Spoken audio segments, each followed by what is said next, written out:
and welcome to the Keep Learning podcast. My name is Alicia Syska. And I'm Matthew Mesley.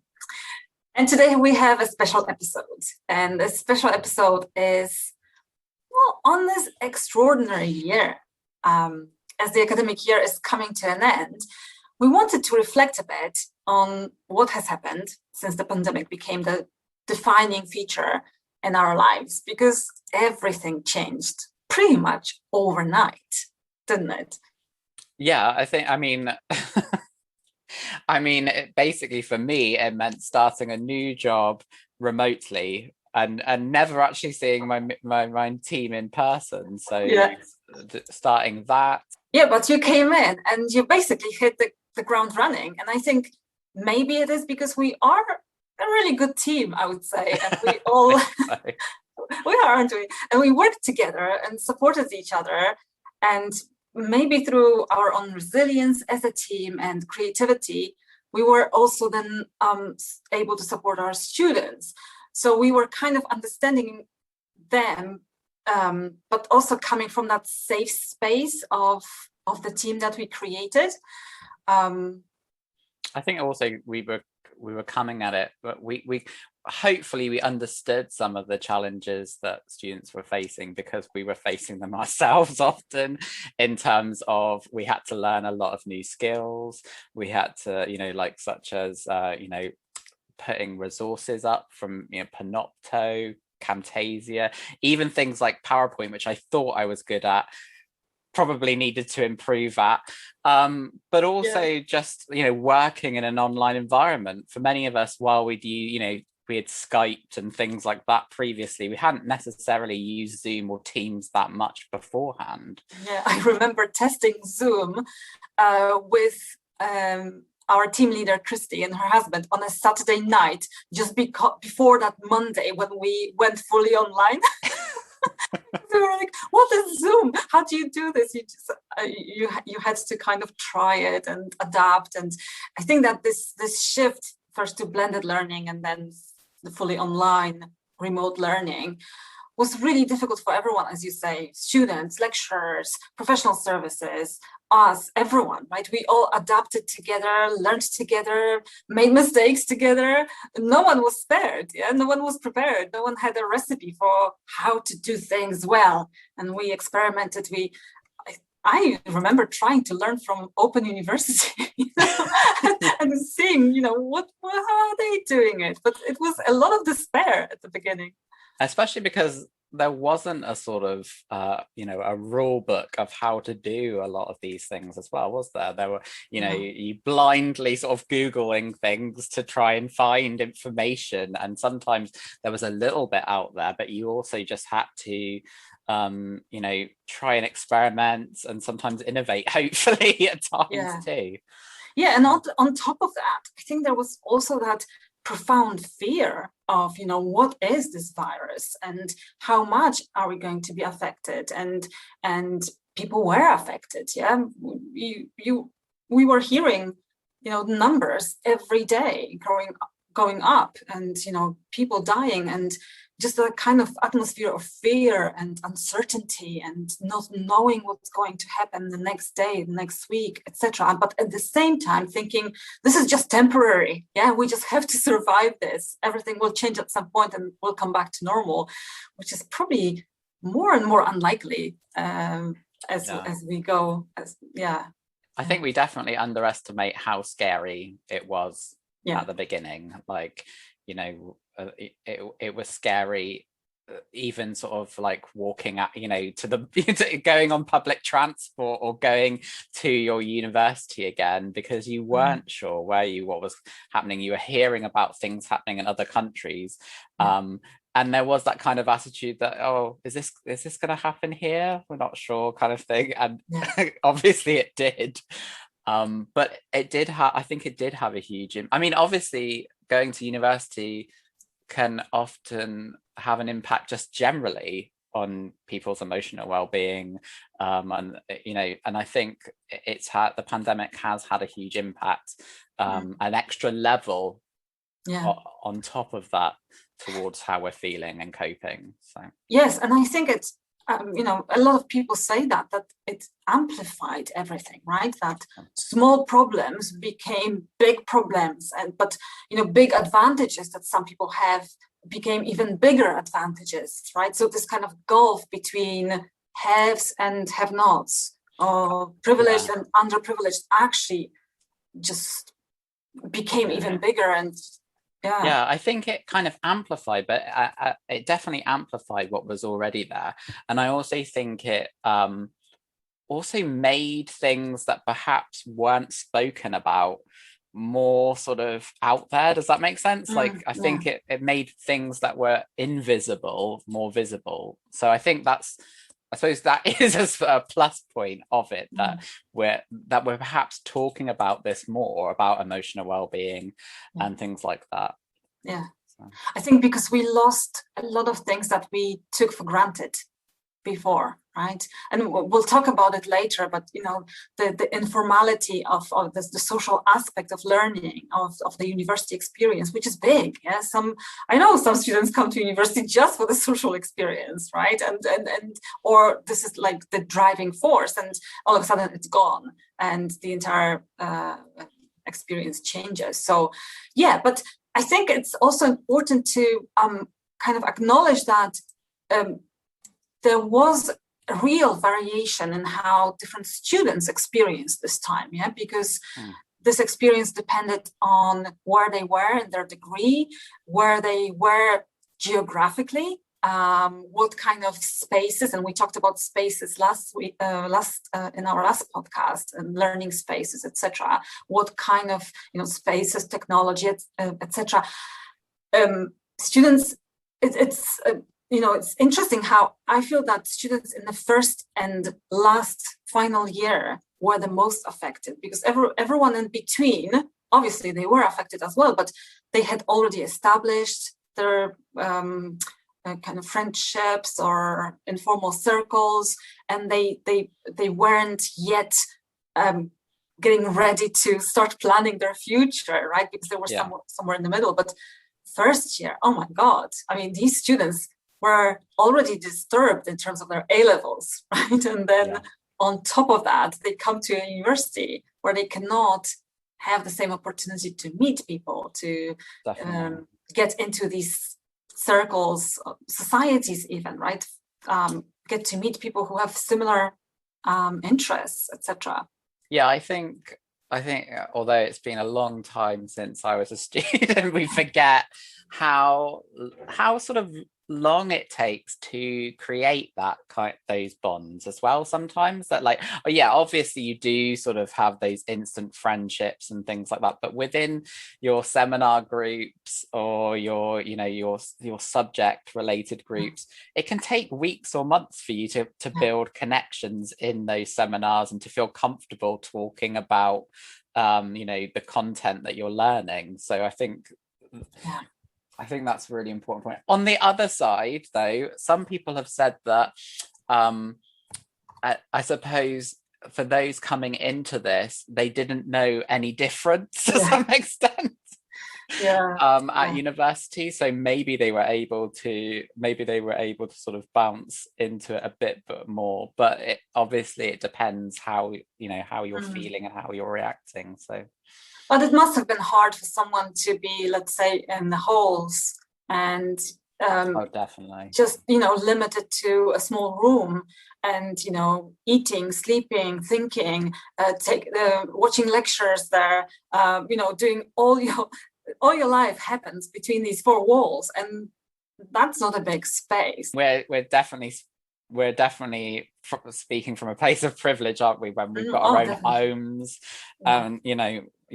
I can't imagine what it would have been like to have been in that in just your own halls room. And week after week after week after week, thinking this is going to change, it's going to get better, but it's not getting better. And there's this kind of despair, I suppose, coming out of this. So lots of challenges, and for third years or final years, that's problem of, we're just working on our projects, final projects, dissertations. I don't know, trips to archives disturbed, access to books. Yeah. And also Material. the missing out on the graduation, I suppose, the Oh my gosh. in-person graduation, that would have Yeah. really sort of upset me, I think. Yeah. Although I Yeah. know the university has done some great things in terms of the online graduation. Yeah. But it's difficult to see it as something that can ever live up to the in-person experience, right? Yeah, so all sorts of challenges. So these are kind of psychological challenges. Reliance on technology. In what way? In what sense? Well, I think what has happened is that maybe we took for granted that, or we made an assumption that every student has access to a laptop and decent Wi-Fi. And actually, as we found out in our multiple workshops and tutorials, it's not the case. Yeah, and it's not a very reasonable expectation to have. There's this concept of digital poverty, although I don't like that. I prefer digital exclusion, I think. But that aside, it also makes a difference to the ability to engage properly with this kind of learning. I suppose there's also this, the fact that sometimes students might not have very good Wi-Fi, or that it might cut out, or they might not have a particularly strong signal where they are. So that can definitely affect on how they engage in their seminars or lectures, can't it? So. Yeah, and one way of mitigating that for a lot of students was, for example, not turning on their cameras in lectures. I suppose it doesn't really matter, but in seminars, when you have a smaller group and students, let's say you have just 10 students and 8 of them don't have their cameras on and only 2 do, or nobody does. Yeah, it has happened probably to many in many different kind of programs and configurations. But I think that has an impact on how you feel about being part of a group, because if you can't see your peers, your friends, your classmates, I think it changes the way you engage with whatever activities happen, or with how you relate to each other, how you feel you belong to that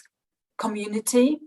Yeah, I think sometimes students took a sort of like pragmatic approach. So they would often within the sort of I suppose lecture components of a session maybe switch off their camera, but then sometimes, or at least I found this, they would be more inclined to turn on their cameras within breakout room groups and things like that. And I think that meant that it allowed for that sort of more engagement. I think that's because they're often in the sort of like in the sort of larger groups, they're often using, or they're often sort of seeing the session, that part of the session, as this is the information that I'm learning or taking in, kind of thing, even if that's not the only way of doing it. And that within the breakout rooms, they perhaps understood that as more of a this is my part. But I know that didn't always work out in some sessions. But for the majority, for me at least, it seemed to be like that. I don't know. Yeah, and that's fair enough. Having that distinction between a kind of passive transmission of knowledge and receiving of knowledge versus more active participation in learning.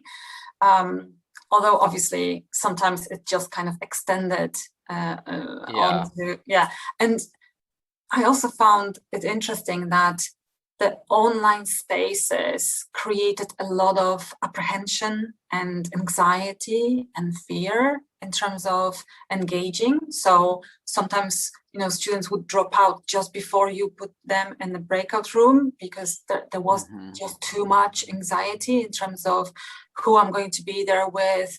I don't know. I find it, difficult to talk to people, etc. And when you don't see them in particular, that becomes even more pronounced, that fear.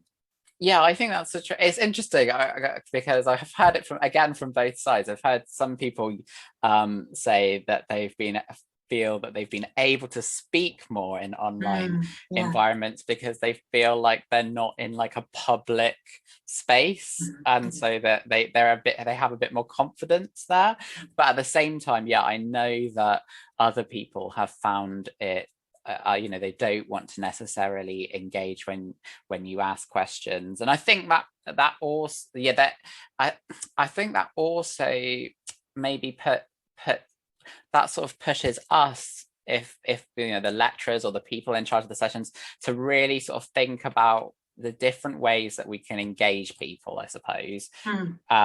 And also to sort of how we can make it active and not so passive, with or without the camera. Does that make sense? Yeah, like, definitely. I mean, I remember when we were designing our online sessions at the beginning, that was something that forced us to think about, what do I really want from this session? What do I want the students to take away from this session? Yeah. It was a different kind of planning. You can't just deliver, you can't just be in the room and make things happen in the same way. You have to redesign, you have to rethink, you have to consider all these limitations and opportunities of the online world. So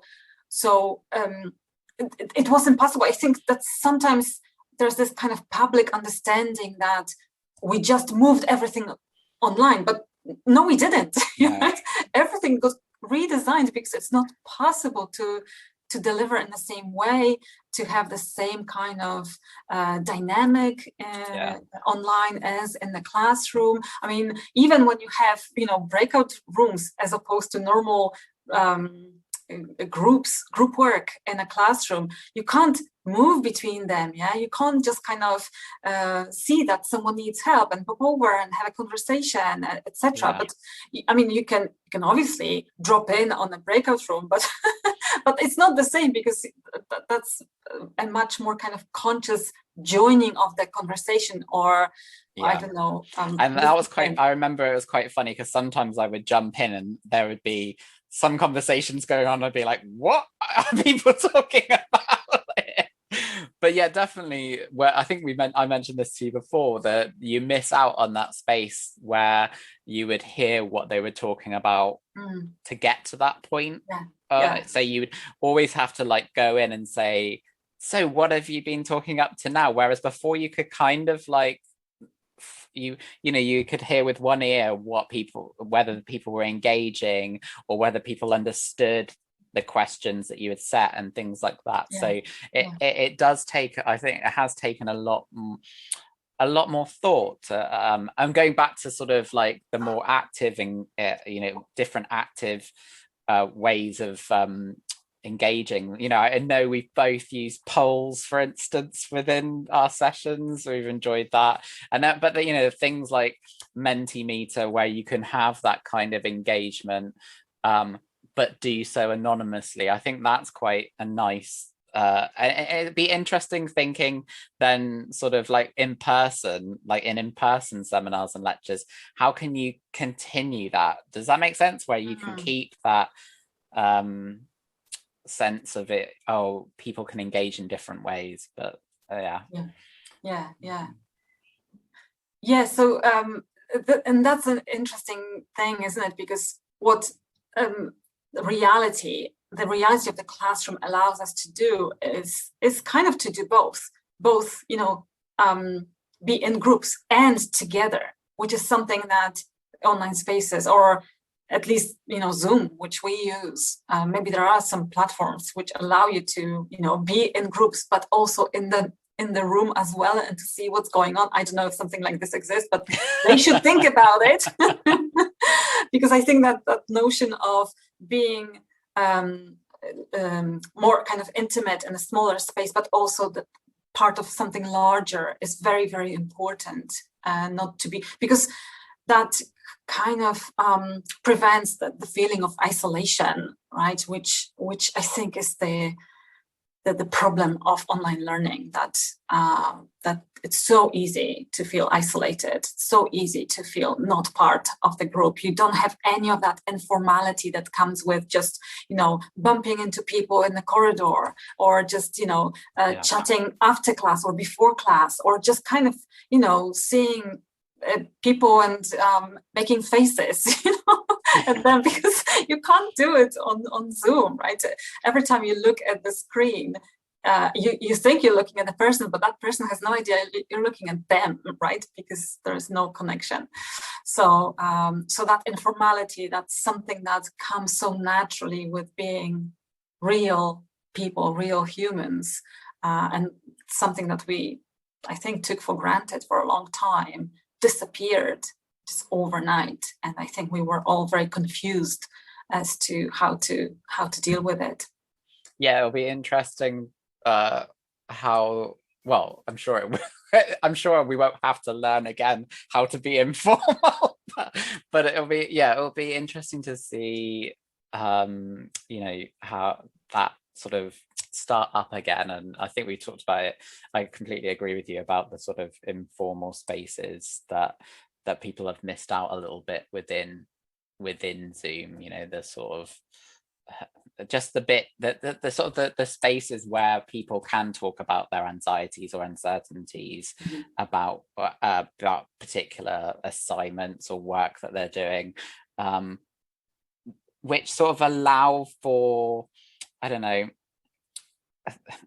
being like, if there are misunderstandings about something or confusion about something, that's being heard, but also just about how people can talk to the other peers and stuff and say, this is how I'm feeling about this course or this module or that. And I think there have, obviously, the good thing is that a lot of people have adapted and created their own groups or different sort of communities outside of the sort of seminar or the Zoom bubble online, which I think is good. And then there are also, we've all tried to have some semblance of that, or create some sense of that informality within our own sessions, hopefully as well. So exactly. So students adapted but we and lecturers also adapted. I know that lots of lecturers actually started doing that, started opening rooms, Zoom rooms, before, sometime before class, and leaving them open for after class to fill these spaces a little bit. And I know that students have appreciated it in some programs. There is no one way to deal with these challenges, because every program, every group, every cohort has a different dynamic and different needs and different wishes in terms of how they like to learn, etc. So it's difficult to kind of apply one way of doing things to everyone. But I think it was just this constant kind of process of adaptation and testing, experimenting, making mistakes, coming back to square one, or despairing over something and being disappointed. There was a lot of that, right? As well. But also, I suppose, and knowing that, because I think sometimes in an online space, we didn't, like, within a sort of like a face-to-face seminar or lecture, sometimes the things that we try don't work just because it might not be the right day or the right group for that to work. And I think hopefully we've also recognized that that's the case in an online environment as well, that sometimes the things that we do, they might not work today, but they can work with a little bit of change or flexibility later down the line, or with a different sort of group. I don't know how, if you felt that as well. And to me, to be honest, this is the greatest positive, if you may, from the whole situation, that this has given us the opportunity to try new things and definitely really play and get out of our comfort zone. And we produced so many resources, right? And I don't know, it just, there's some things that always seemed impossible to do, right? That it would take years to get it done. I mean, when you think about transforming university into an online university, that would take a decade probably of committees and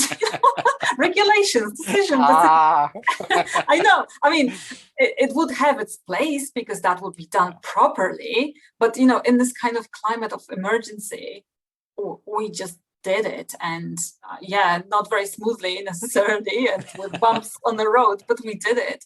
And so I find this idea that how much we changed and adapted and how much we learned on the way, just mind-boggling. And just kudos to everyone for surviving and thriving sometimes, and coming out stronger.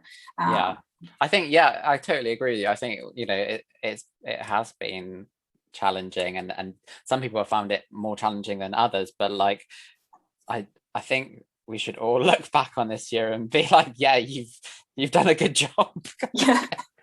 And you've probably learned things. I just think how much more sort of the focus has been on, for instance, in terms of like time management. I know students must have picked up skills in terms of that because of how things have been online, and often a lot more perhaps emphasis was on preparing for things as well. So I think that's bit, but to going back to, I suppose, to your earlier point, I think it's been, I think the way that we've sort of experimented and sort of tried new things, although I'm sure I've created new comfort zones for myself, but I think that will be a really good thing to sort of take forward, and something that hopefully I won't be like, right now I will only do this within an online environment.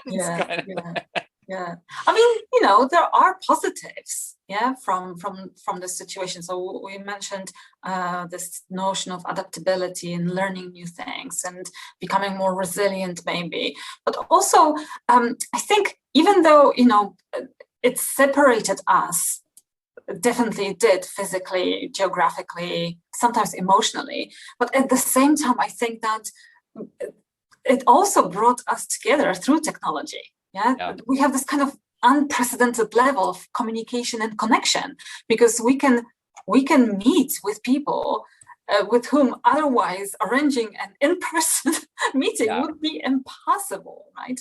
And I mean, I always attended lots of conferences every year, but this year was like one after another, and webinars, and the constant development, professional development, because it's all possible. Obviously, it means you work too much and you stretch yourself really in ways that you never thought you would stretch yourself. But there's something really hopeful about that as well. And I hope that definitely continues, with even if it's there is elements of hybrid conferences and workshops, but hopefully there will still continue to be online ones as well. I mean, obviously I miss going on holiday or making a holiday of a conference, but I think it has been a lot more accessible for many people, and a lot cheaper as well for many people. Exactly. So,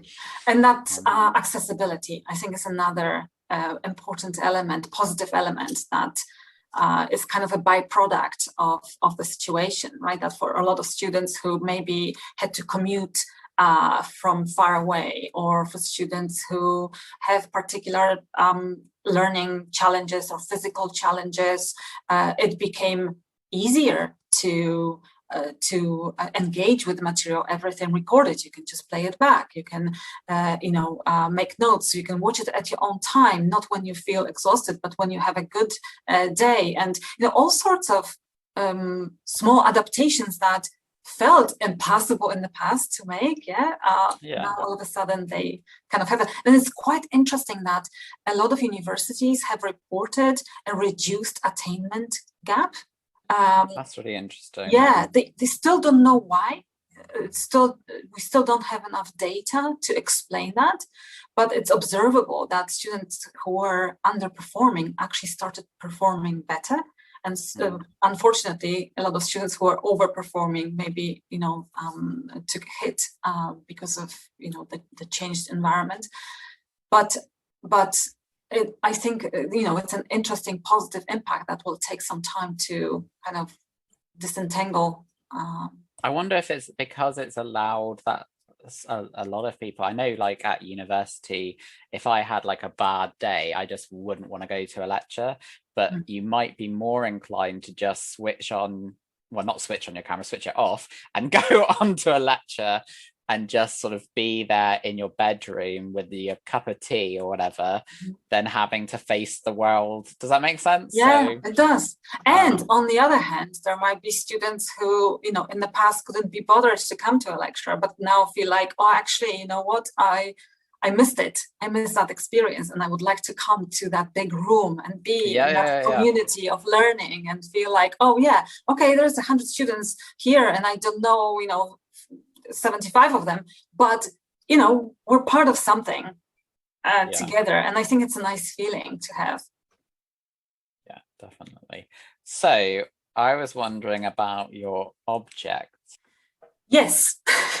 So my object today is a disco ball. Oh wow, I love it. So we are reflecting on the year, our experience. And I feel like these multiple, I don't even know how many mirror squares there are here, but there are lots of them, but they represent the variation in experience. They represent that for everyone. Actually, it has been a different year, a different kind of experience. So that's what I was thinking. And they come together into something exciting, actually, something we have missed. So the disco ball doesn't mean that this year has been a disco, to the contrary. But yeah, I just thought. I love that. Is that a Christmas bauble though, or is it? No, it's actually it's quite big. Yeah, it's like the size of my head almost. It's not an earring. I really like that. I think that's a good point as well about how that we're it's like we're also at that point now where we can just reflect, because the pandemic, I don't think we had time, did we, for a long time. So it's only recently that we've been able to sort of like step back and sort of think, oh wow, we have done this, and we were able to do that. So I think that's a good thing that everyone can do, whether you're someone giving sessions or you're a student, that you can sort of like take stock a little bit of what you've done this year and reflect on what you've been able to achieve. And remember also that it may have been hard, and it was hard for many people, and full of challenges and trauma and all sorts of really emotional moments and challenges, but we can build on them, and we can dance. I feel like there should be some ABBA song now in the background. You can put that in later. Okay. In the spirit of Eurovision. So I think that there's a lot to build on, and in terms of thinking forward, and what this watershed moment means to us, and how maybe it will change universities, how it will change the way we learn. I think what is really important is not to kind of rush to go back to normal, right, and forget about all these lessons learned, but to think about how we can rebuild in a better way. So I think there is this kind of phrase, build back better. Okay. I like 3 Bs, alliteration. I always like alliteration. But so what are the lessons learned? What do we bring forward? Well, experimentation, to be sort of a bit, maybe to be a bit more open to that, or to sort of, and to know as well that you probably can do the things that you're a little bit scared about. Does that make sense? Yeah. And I think I think we've been doing that in terms of like creating different kinds of resources, you know, written, visual, audio ones, but also just as we mentioned earlier, in the ways that we can engage in different ways too. So I think experimentation and adapting in new ways would be really something to definitely bring forward. How about you? Yeah, I think I can't stop thinking about the fact that there are so many opportunities in this way of working and learning, especially for students who face multiple life challenges. Because for them, and sometimes for us, access to digital learning is just priceless. And it's new, and it's something that, again, we had resisted for a long time for multiple reasons, and they were all legitimate reasons, or so they seemed at the time. But now we kind of discovered that, hold on, there are so many I think it's good. I think it's good that, not that there wasn't an emphasis on this obviously beforehand, but I feel like there's so much emphasis in a good way on how we learn. Now, you know, not just what we're learning, and I think that's something to really sort of continue. And it also kind of exposed the need to kind of keep up with technological advances, right? Because you can't just sit back and accept that, oh, you know, you're okay with what you know. You constantly have to. I can't just use my typewriter. Or PowerPoint. There are different ways. I still love PowerPoint though. Yeah, but I think it kind of exposed that truth that you can't stay behind. Yeah, you have to kind of keep learning and keep discovering. So I think the campus will have changed a lot by the time we go back. So many classrooms will be equipped with state-of-the-art multimedia equipment for hybrid teaching. Yeah, so actually physically the campus will change as well. It's difficult to know what kind of measures will be required in terms of social distancing, masks, etc. But all of it changes the way we are, the way we relate to each other and to learning.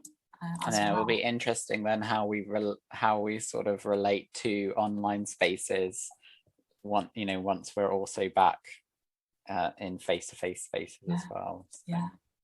And you know what? I think it might long term also have some impact on universities in general, because I think, you know, lots of universities have lost a lot of income from, for example, international students or conferences, etc. Some actually saved money. So this is what we know from various reports available out there. And many will definitely find themselves under all sorts of kind of restructuring initiatives, right? So it's kind of very shaky in terms of where we are, where we will be in the future. And I don't know, maybe also how our way of working will change, because, you know, there's more acceptance for working from home rather than kind of reproducing that model of presenteeism and just kind of being there for the sake of being there. So and we will have to think about, you know, what's better for us, what's better for the university, what's better for the students, and how to make it all work in a way that everyone. Yeah. I definitely think universities won't be able to ignore that, because if they do, other universities will take up that sort of slack, won't they? So and take up those challenges. So I think the worst will be not to learn from all of it. And you know, you never stop learning, right? We constantly learn and we constantly adapt. So we have learned that we can adapt to just about anything, because it is difficult at this point to imagine something worse, although I'm sure worse scenarios are possible. Yeah, and I'll also, most importantly, will learn that I probably shouldn't be snacking as much as I do while I'm at home. So. Perhaps taking away all the life's pleasures. Or just bring them in with me, actually. So. No. Well, thank you everyone for listening to the podcast, this week's podcast. And remember, you can subscribe to the podcast on iTunes and listen to it on YouTube too. Yes, thank you. And until next time. Keep learning. Keep learning.